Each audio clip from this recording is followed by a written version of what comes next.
Great.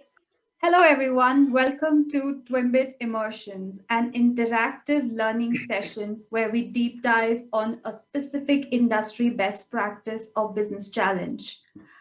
So today we have a very exciting group. We have these really fabulous gentlemen, Ketan Samani, Chief Digital Officer from China Development Financial, and Gaurav Goel from FinTech, New Business, New Economy Business and Startup National Head for Yes Bank. I welcome the two of you. Thank you so much for joining me today. And I welcome the audience as well. So a good hello to Ketan and Gaurav. Yeah, hi Vanika. Hi Ketan. Hello, hi Veronica. Great. So let us start by, we have a very interesting topic today. Can banks win in building digital ecosystems? Financial services industry has seen massive growth and innovation in the last few years. Investments from new business models like neobanks, traditional banks have ignited so much excitement in the industry. But the struggle is, where do you get the wallet share from? It's no more about product or service differentiation. It is more about owning the customer journey, where super apps, mobility companies, payment companies are all vying for this particular customer journey. And customers are looking for real tangible outcomes and impact. And I believe that banks are at a competitive advantage when it comes to building real digital ecosystems, especially with partnerships, rather than being a lone survivor in the market. So to begin with, I would like to ask my first question. What do we actually mean by digital ecosystems? So Ketan, would you like to answer this for us? What do you think a digital ecosystem for banks mean? Okay. First of all, banks traditionally has its origin around providing products and services which are very singular to a specific goal. Ecosystems, no matter which branch of academic faculty you look at, it's an interconnected complex system, and it has to be free to form itself, which is a very big dichotomy for our industry. So a brief way of describing digital ecosystem is online, it's 24/7, and it has connections across beyond the control and beyond the sphere of the financial institution. So it can be B2B2C, it could be B2C, it could be C2C, and the ecosystem flourishes, grows, lives, dies, and for financial industry, really building a digital ecosystem is not going to be that easy as building a digital bank. Some good examples are out there of non-banks for now, and there's a reasons for that. So that's broadly how I would describe it. What do you think, Gaurav?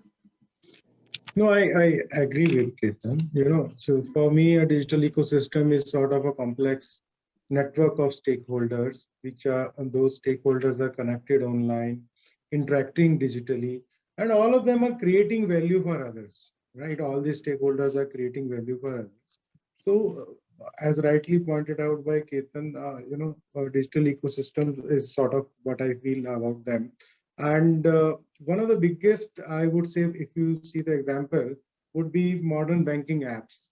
They're sort of a digital ecosystem itself, wherein these apps integrate a lot of applications and a lot of services within them, maybe an expense management facility or a digital wallet or online banking, maybe a digital passbook. So all these facilities and services are put together, and then around that whole ecosystem is getting built around. So it's one example. Maybe Apple's ecosystem could be another example, wherein a lot of hardware, maybe on that platform or ecosystem, a lot of machines or the devices are talking to each other, and again they are taking advantage of each other and creating value for everybody.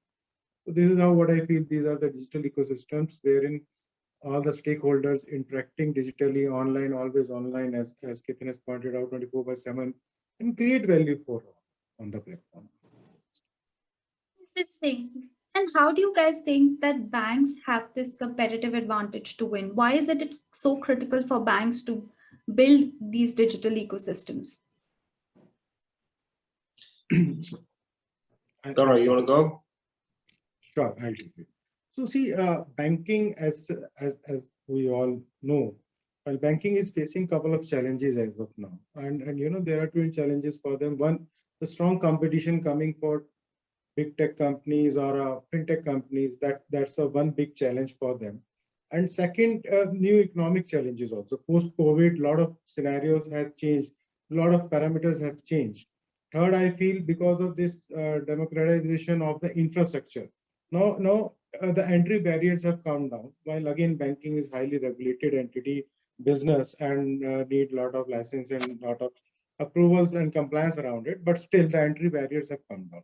Now, given these challenges, banks, if they want to survive and grow, they need to build the digital ecosystems around them. And answering your second part, while banks are very well placed to do that, they already have a strong capital base. They have built a trust with the set of client base they have, the client base who have experienced them. Then they understand the regulations and the compliance piece well. Because ultimately in banking, you are dealing with others' money and you are managing that money. And you can't default on the regulation or the compliance side, while it's always good to have a strong, frictionless, seamless experiences.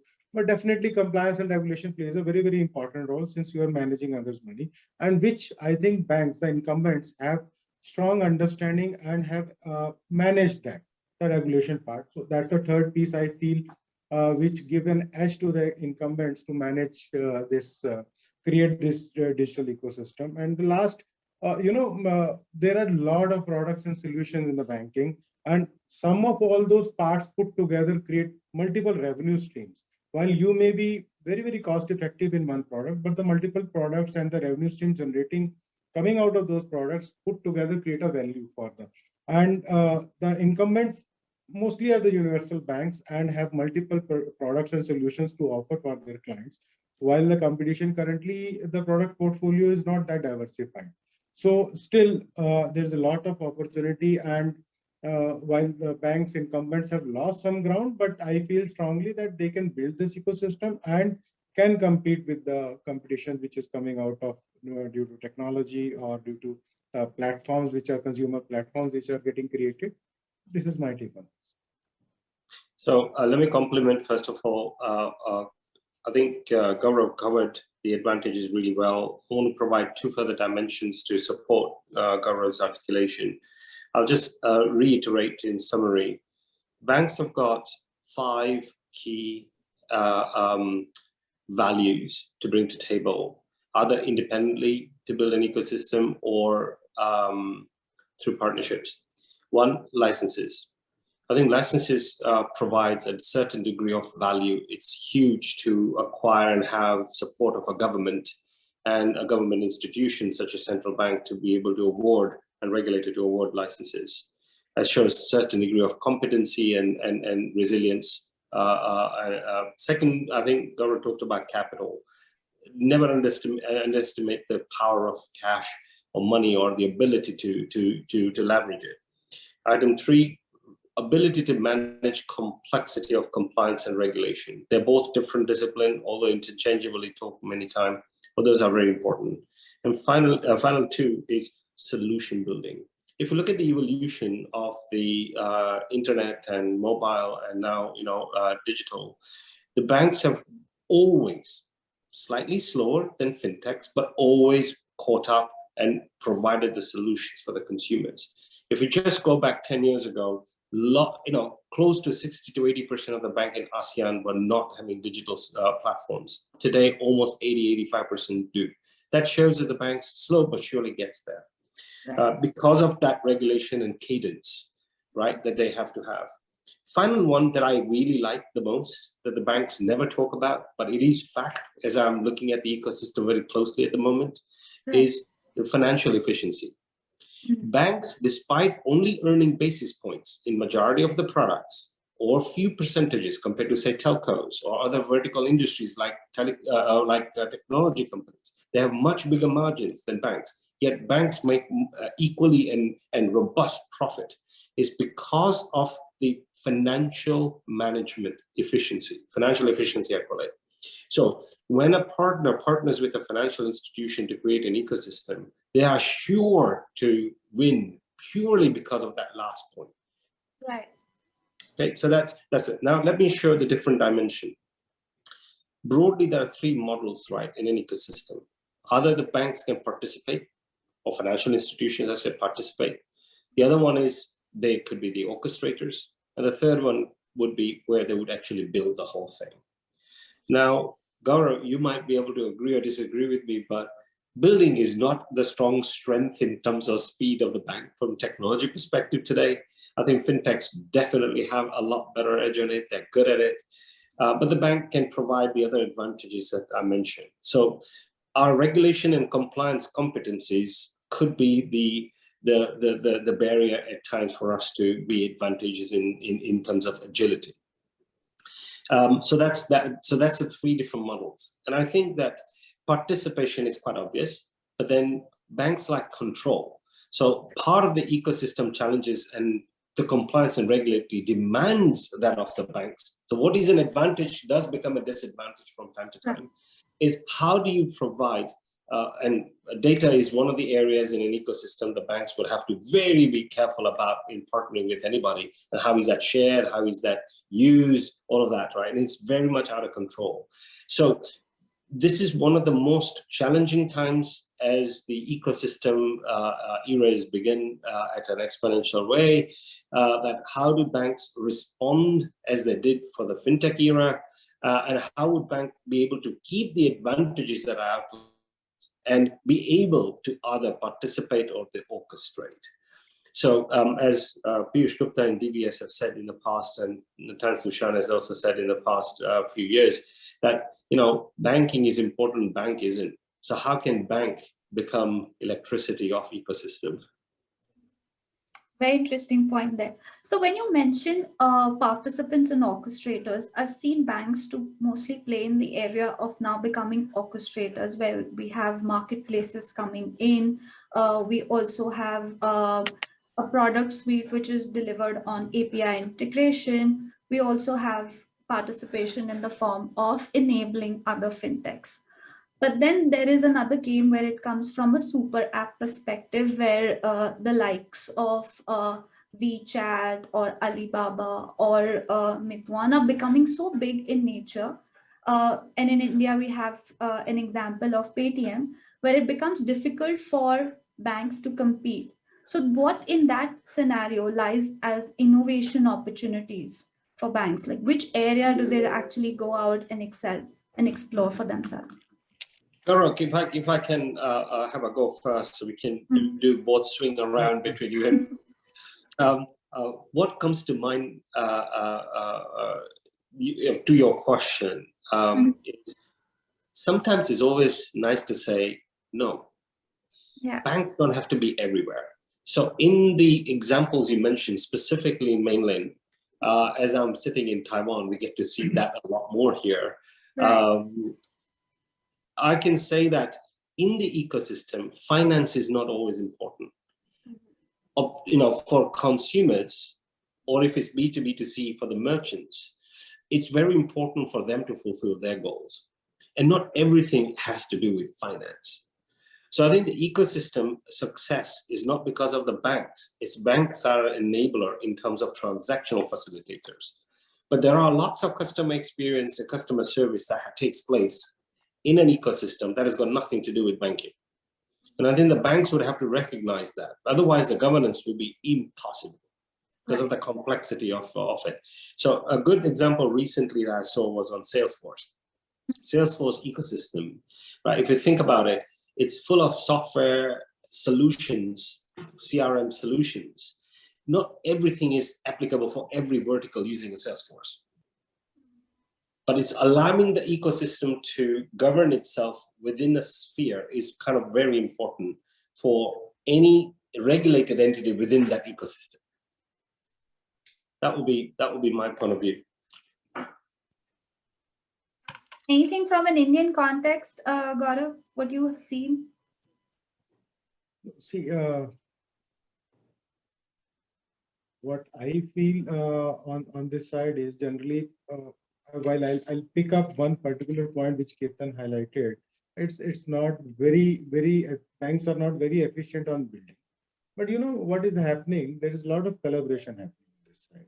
So banks are also collaborating a lot, and what I could see in India and working with so many of the fintechs and all the tech platforms, a lot of collaboration is happening there, and the synergies of both the sides. The, the the fintechs and the tech platforms are taking away the distribution piece, and the banks being the regulated entity are taking care of the regulation and the compliance. Ultimately, we all are dealing with the others' money. So so both of them have understood their strength and they are collaborating in the sense that they have started distribution piece is more or less or slowly going away to the tech companies, because ultimately it has to be more and more efficient, and the CAC, the client acquisition cost, is definitely low when it comes to the client acquisition is happening with the use of technology. So that's where the collaboration is happening, and how and the regulation, middle layer, the technology piece, this all part compliance is taken care of by the banks or the regulated entities. So this is how both of them are working together. Primarily in India, what I could see the trend is that they all understand that they can't live in the silos and they have to collaborate. And in that context, distribution piece is slowly getting away to the fintechs and all the tech players, and banks are somewhere taking care of the compliance and regulation. And slowly, somewhere the trend is that banks are becoming invisible banking. So as Ketan has highlighted, that slowly and steadily, while banking is there and banks are becoming more and more invisible. If you see many of the consumer platforms, banks are getting plugged in and they are sort of finance is getting embedded. And as Ketan highlighted, that they are becoming like electricity in the whole system. They are powering the system, but it's not visible anywhere. So this is another trend, and this is how I feel the banks continue to be relevant, continue to grow, while they may not be so much visible in the. Mm. But don't you think that creates a customer ownership challenge? Because now, since you're partnering with the customer, your distribution has gone to the front end with fintechs and platform companies. You're facilitating on a license or a regulatory compliance. How do you manage the customer ownership? Does the fintech say that, today I will own the customer wallet share and I'll be the owner of customer acquisition? And or the bank says, no, this customer belongs to me, whereas you are the front end. As far as India goes, there is a very clear understanding that customer belongs to the regulated entity, right? So Yes. the distribution, the user experience, and the UI, all is the journey is managed by the distribution arm. But yes, the ownership of the customer lies with the regulated entity, and that is how the compliance is. And I generally, when we talk to so many and work with so many fintechs in the distribution channels, we have a clear understanding, and they also have a clear understanding that ultimately customer belongs to you, and you have to be answerable to the regulators. You have to answer to the compliance teams of the any organization there, and so there is a very clear understanding, and a lot of clarity is coming in. And yeah, sorry. Yeah, no, Gaurav, I wanted to interject one point. I 100% agree with you that when it comes to lending, that's correct. But if it's payments, for example, then it isn't, because then there is no risk involved. A person has done a purchase, they're making a payment, they don't need to, they belong to whatever instrument they use to them. So if I do Google Pay and I've loaded my credit card there, that ultimately it's a credit card company that I belong to as a consumer, but I've just done a transaction. The bank has got nothing to do with it. But if you're then talking about lending, then it's a different criteria. But here I have a really interesting angle that I'm looking at. If you look at digital currencies of the near future, Right. then the corporates, if they don't want to take the risk of the bank's balance sheet, then they could be lending the money and there is no regulated entity. It's completely my risk. So if I go back into the non-digital age, in a village, if somebody turns up and buys fruits from a store, and if you live 10 meters away from them, they will give you credit. Pay me at the end of the week after you get your salary, right? The credit used to exist, well, with or without internet. But what we are doing is digitizing that process that humans had before of exchange in more digital way, right? So corporates can play a much more larger role in the future. There are so many corporate with strong balance sheets that they could in future really take away a lot of banks' products onto themselves, provided they're able to manage the risk. Often the B2B2C model works much better, and that's why the customer ownership, it's quite an interesting question. Why are so many tech companies became fin is purely because they realize that they're dealing with a regulated entity is very complex. But if they wanted to really have customer journey the way they think it should be done, because they know their customers better, they're willing to borrow on their balance sheet and lend the money themselves, specifically around the risk. So the risk ownership will drive customer ownership in the future. Yeah, that's an interesting point. So, Ketan, I fully agree with you. While see a lot of corporates, and I understand, or I think, when you're referring to corporates, you're talking about the platforms like Flipkart and Walmart, wherein the consumers are very frequent to those platforms, and those platforms have they are rich with the digital footprint and the digital behavior of these users. And these are deep-pocketed corporates; they can do lending themselves. But ultimately, what happens, ultimately regulation comes into those play, because while there is a lending, there could be there has to be money has to come back. There could be certain challenges around it on the repayment side, and there has to be certain norms wherein the repayment has to be done if there is any delay. So ultimately, it will get regulated. While another context to it could be a P2P lending platform. But again, P2P mushroomed very well. So the example you took about a village, which could be a sort of a P2P example, wherein it mushroomed very well across globally, this type of channel or a platform or the solution, but ultimately it got regulated. So wherever there has to be regulation is more about creating a level playing field and a fair play. So what I feel, coming back to the topic, these corporates definitely will take away a lot of fees from the banks, and are taking away as day by day, they are taking away a lot of business. But ultimately, if it is a lending or anything, it has to be some type of compliance, some type of broad framework will slowly start coming in. If you see payment aggregation business or a payment business, it grew exponentially across. Globally, it grew, and India, it grew very, very fast. But ultimately, now the regulation is coming in there as well. And being in the bank, I could see a lot of chargebacks and lot of things coming in, where since the ultimately customer belongs to the bank has to answer for it. All the Correct. regulators, all the law enforcement agencies. Yeah, completely agree with you.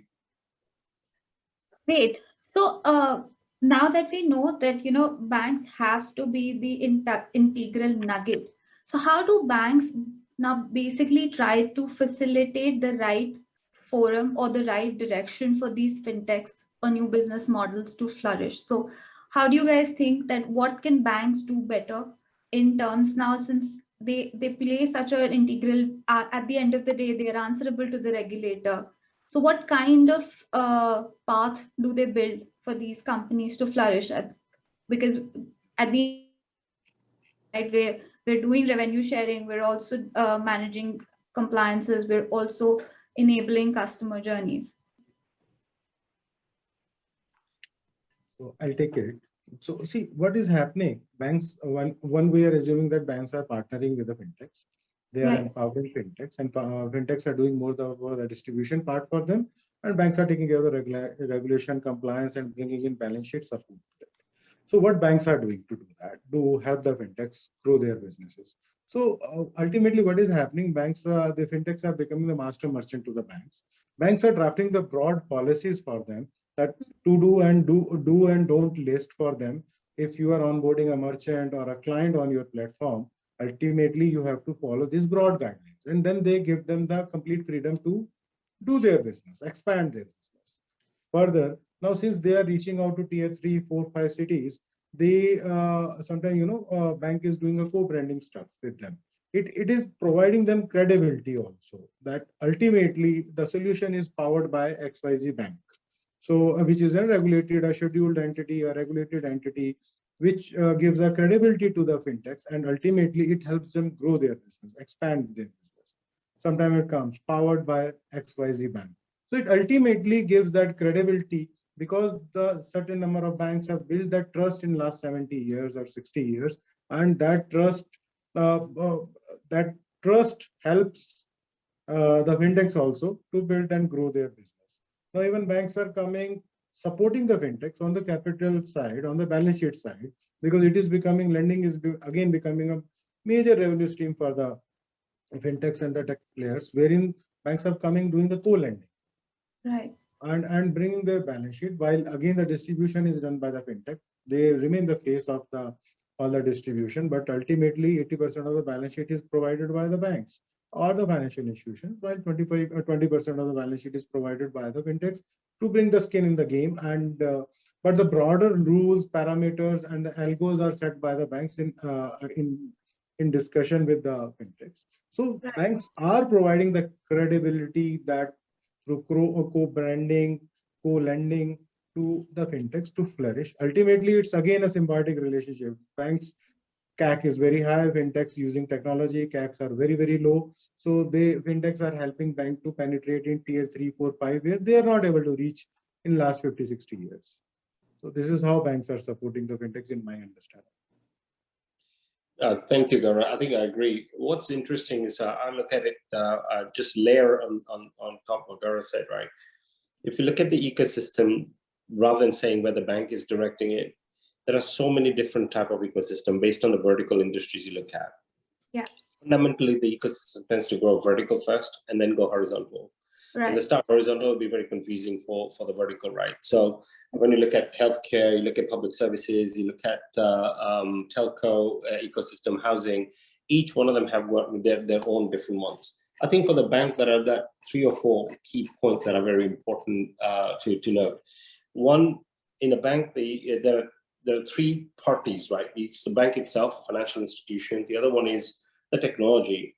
And the reason I say technology and not fintech is because fintech is very around technology and financial individuals trying to make an improvement of the banks, right? But if I go cross industry, because bank can provide support to various different vertical ecosystem. It doesn't have to be consumer side only. It could be B2B and cross multiple verticals. And that's why some of the examples that you quoted from mainland China has got multiple verticals on their ecosystem, right? If you look at Ping An in particular.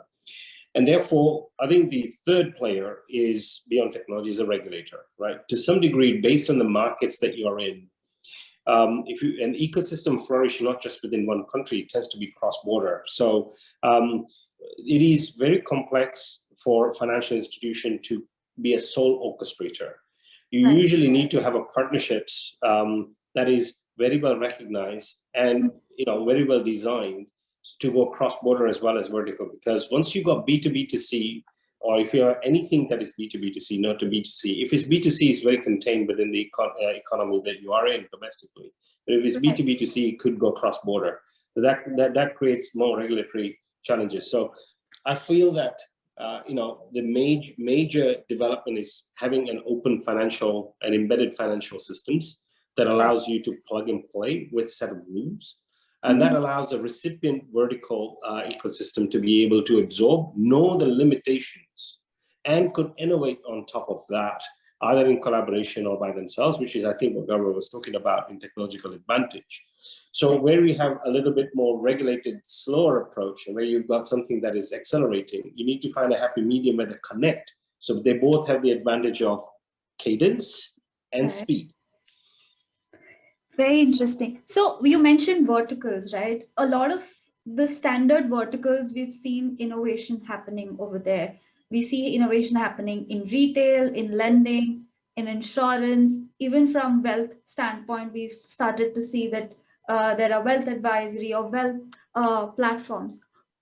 That's predominantly within the finance gamut. But when it comes to building ecosystems, it needs to go beyond the financial services gamut. So, which other areas of innovation do the banks perceive as one of the vertical areas that they can expand to and attach their ecosystem value?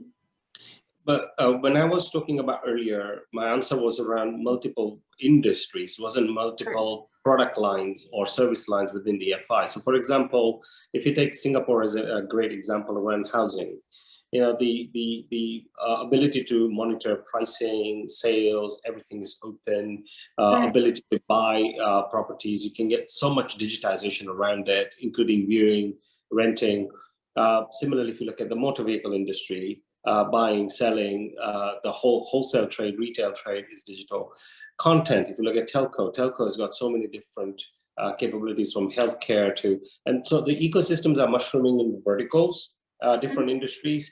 And one of the benefit of financial industries, everywhere the finance is required, no matter whether you go to housing, health, communication, content, or even travel. Travel is another major one, which is cross-border all the time and it's global industry, right? So banks can fit in all of them. It depends on the DNA of the financial institution that is looking to orchestrate or to participate, and its ability to be able to deliver efficiently and technologically. Got it. No, makes sense. Makes sense. At least from an industry vertical wise, definitely finance fits in everywhere. And I think one of the particular industries like telco has actually tried to master it when they identified that they have to penetrate beyond non-core and connectivity business. So I think they have capitalized that particular aspect of financial services very well.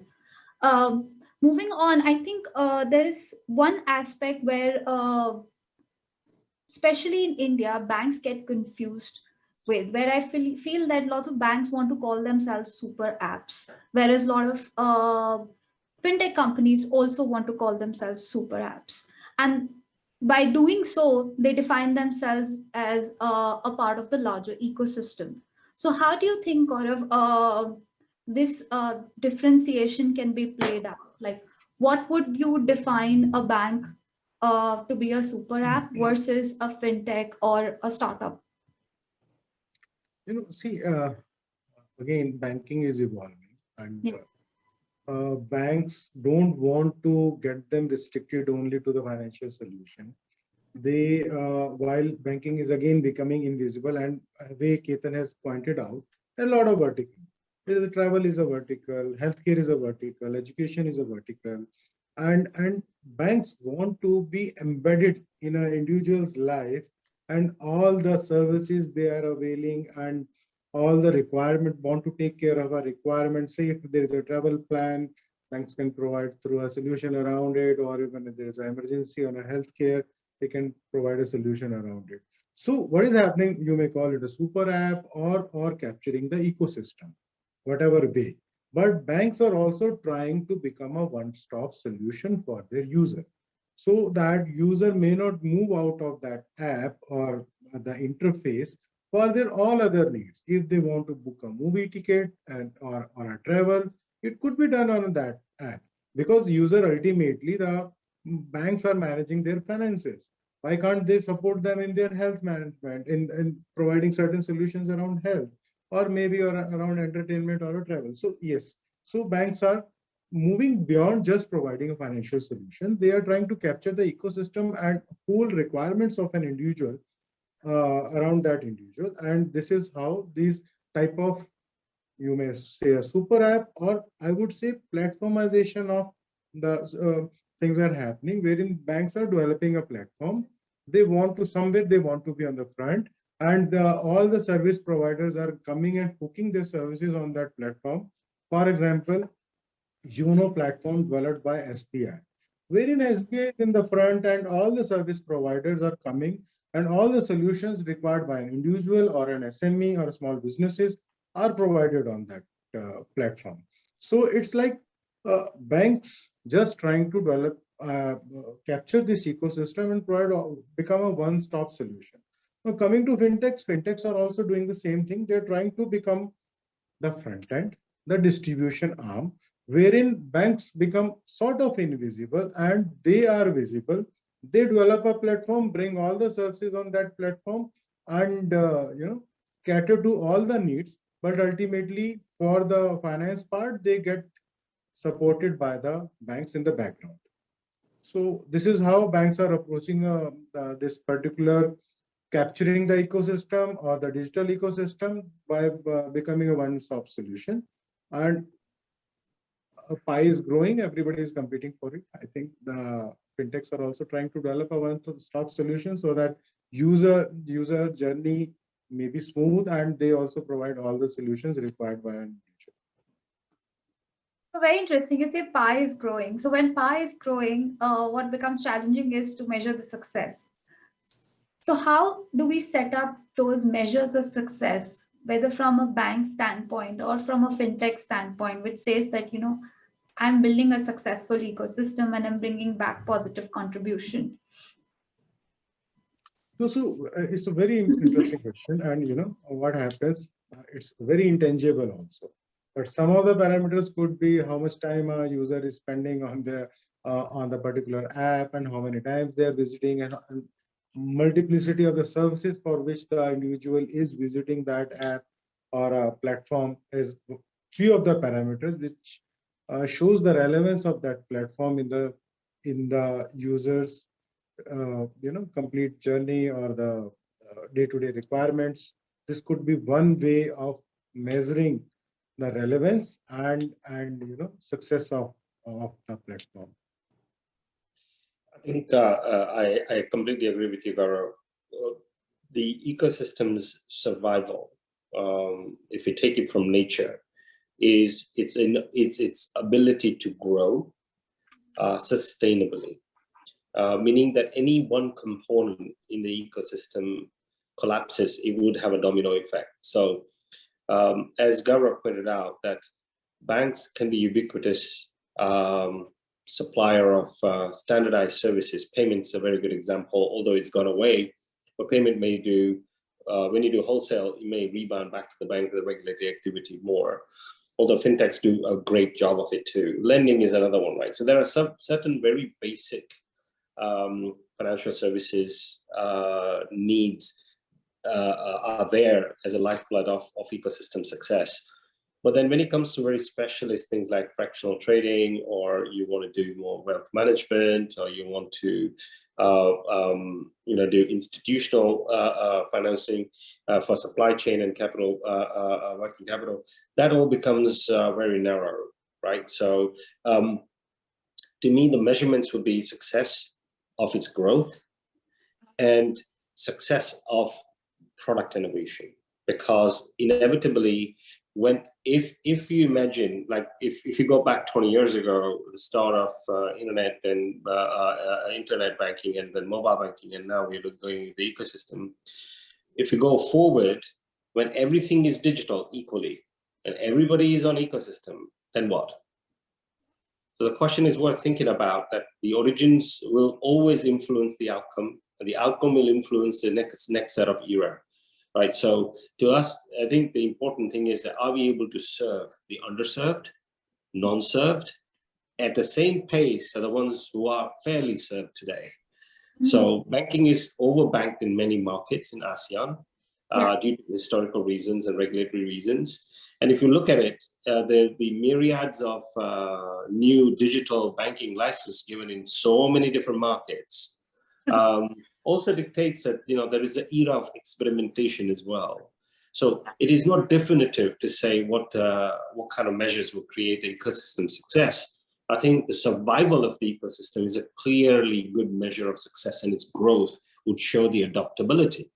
Right? It's a macro, that's what I would say would be a good outcome, and a healthy outcome for both commerce, finance, and for consumers. Sure, I think that makes a lot of sense. So do you think that in this era of experimentation with these ecosystems coming in play, what eventually used to happen today, we have more per capita consumption of products by customers, as traditionally it was only about those core banking products. Okay, could you repeat the question?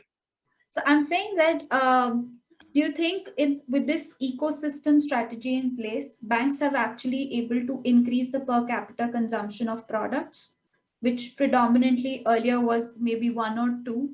I have a retail account, I have a loan to my portfolio. That's it. Now today I'm managing multiple loans, I'm having retail products, I'm also going out and bringing in bite-sized insurances. I'm also thinking about from a consumer standpoint. I'm adding. I think I got your question. I beg to slightly differ that higher product penetration, which is a traditional banking measure per capita. So that's a lifetime value that the financial services. But if we go back to the original question, and Gaurav, please, if you have a different point of view, I would really welcome it. But if we ecosystem survival and its performance will be based upon customer centricity.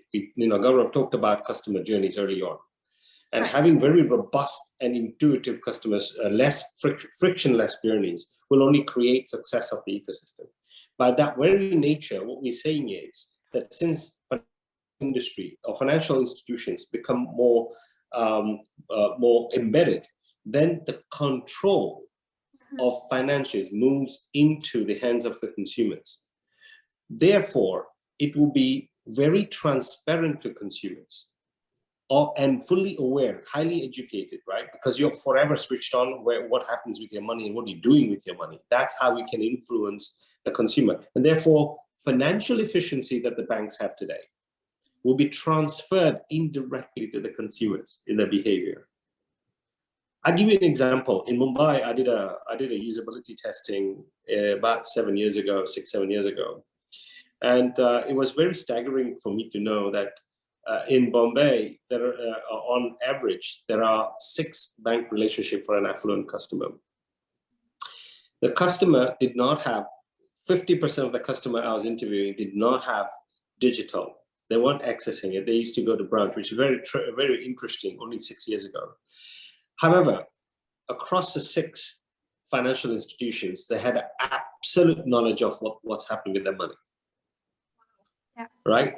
So, once consumer gets control over their finances and they know what to do with it, with the knowledge, they inevitably will actually buy the right financial product for what the goal they have. So the other shift that is happening, if you look at from a customer experience perspective, is the financial institutions are very product transactional driven because they have to from regulatory perspective. But the consumer uses bank to achieve a life goal. Yeah. Right? So there is a dichotomy. I think that a good surviving ecosystem should allow the consumers to achieve the life goal with the aid of finances, Right. frictionless achieving that goal, which is where the delight takes place, right? So to achieve that, to get to that nirvana for a larger population, it's going to take a little time. And I just feel that the acceleration of fintech and acceleration of innovation may bring us there in a short industrial revolutions. Wow, very interesting. So we have a few questions from the audience. I'll try to take that up. So Arun says that what are the various challenges faced by fintechs to integrate with traditional banks? And that too also with respect to digital banks. Gaurav, you want to go? Yes. So the challenges faced by fintechs or the technology platforms while integrating with banks. Obviously, banks have their own set of requirements, regulations, and pace of working. And while the fintechs and tech platforms are more from the tech perspective, while banks, when they discuss with the partnerships and sharing their technology with these tech platforms, they come from the compliance part or the regulation side. So they both the sides have a different perspective. The one distribution or the fintech arms are more about bringing in frictionless, seamless experience, while the banks and the financial institution come from a compliance and a regulation side. So those are the challenges sometimes to convey the requirements, understand and appreciate the requirements of the both the sides. Sometimes are the create certain frictions and delays and challenges, and this is what I feel could be, is the because both the sides which are coming into an alliance have a different perspective of things. Completely One is agree. more, Sorry, Gaurav, carry on. yeah, so That this was is really what good I point. feel. While the goals are aligned, everybody wants to grow and grow through partnerships. And I feel everybody has, and the banks and the fintechs both have understood that growth comes through partnerships, and they have to both have their own strengths and weaknesses, and they have to come together and move forward. Only thing is, it's all about understanding and appreciating the perspective of the both the sides, and that sometimes create and sort of challenges which with time are taken care of. So, complementing Gaurav's point of view, having worked with more than a few hundred fintechs across the region, one of the interesting thing I find is that majority of the time, the agility of the fintech can work a little bit against the innovation, especially when there is a collaboration point. When the fintech is set up, it would be really great for them to have the sandbox set up almost straight away and invite few banks to co-create. Yes, fintechs are there to challenge the bank, which is great. It changes the industry. That's great. I really support that. But I think the acceleration point can come in at an inception of ideating together. That putting and finding the right partner is always a challenge. I get that, the operating side of it. But what Gaurav said is very correct. I think often the differing point of views could be put aside very quickly if the co-creation journey is started together. And that, in my view, if it's sandbox-based, which means that not only humans are working together in a workshop, but the ability then to use a machine to quickly visualize it would lower the barriers of challenges. Right. So that's something I've seen work accelerated. Some of the innovations that we managed to do are in like days and weeks, with a complexity even given in it, if the co-creation is happening. If it isn't, then it takes a longer period of time. And open-mindedness needs to come on both sides, regulated entity and non-regulated entity, and that will bring wonderful results.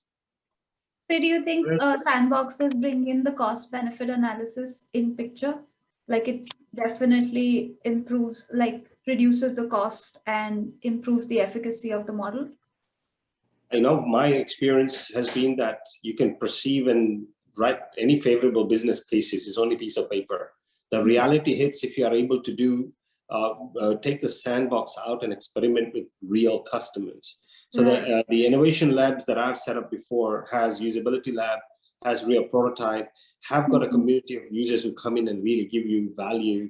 And they are not afraid. The users are not afraid to tell you, the real users are not afraid to tell you how bad or how good it is going to be. And you can see the value coming through.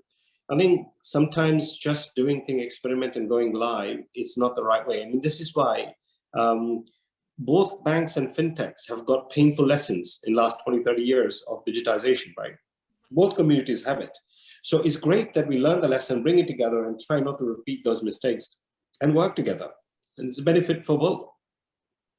Definitely. So the next question we have from, sorry, sure, please. I'm just adding to or fully agreeing to what Ketan has highlighted. Co-creating is the way to make smooth, frictionless alliances. That's a very interesting concept which he has highlighted, and it's very, very practical. That would be one of the key takeaways we bring out from this emotion, I think, like definitely. So one of the questions that Shrestha has posted here is that how do banks identify the right partners to build ecosystem? Or is it the other way around that partners come to the banks that we want to be a part of the ecosystem? Gaurav, why don't you go first? I'll go after. Sure, fine. So see, for the banks, banks also have a limited bandwidth, and definitely they pick their partners. And one key parameter would be the synergies between the banks.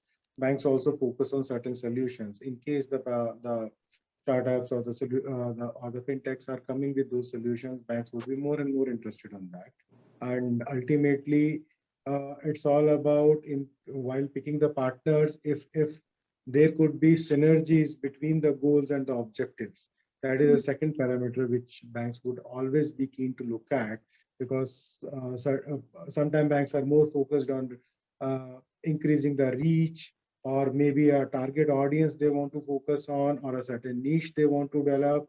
In case the partners bring in their strength and the specialization in those particular segments, it helps picking and turn out to be the great marriages ultimately. True. I agree. Yeah. I would probably,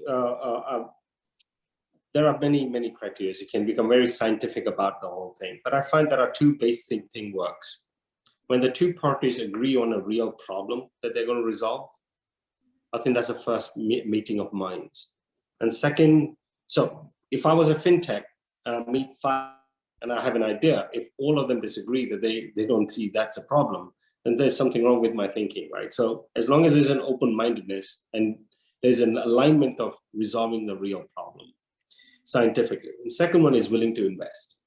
I think sometimes what I've heard in the market is a lot of fintechs, and since they have ideas they're exploring, if the bank expects the fintech to just come in the lab and do everything for free and show them that it's possible to resolve a problem and the banks don't invest, then that's not good.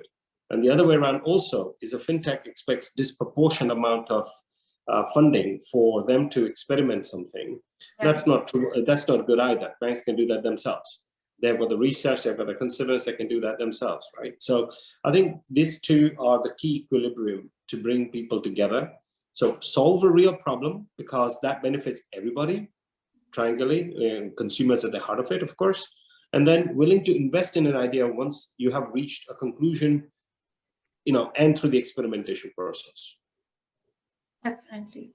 It becomes an overwhelming experience in that respect, I believe. Yeah, often what happens in the real problems are very complex and large. How do you break those down in a biteable chunks that allows you to start building confidence with the end consumers who then feel. And interestingly, consumers do change and shift behavior faster than you can provide solution anyway. True. So it's not worth trying to solve. It's which is a right point to start that builds confidence. Exactly.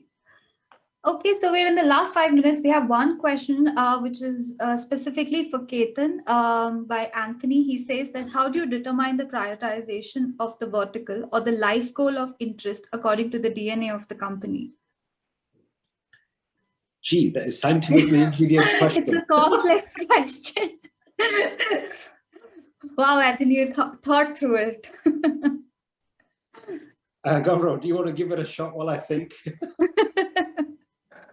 So, Varnika, you have to please repeat for me.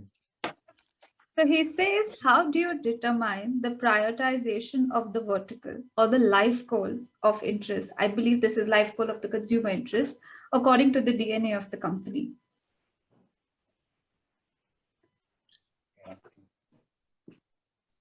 So by the DNA of the company, Anthony, can you explain what you mean by the DNA of the company, if you have any idea what you're referring to?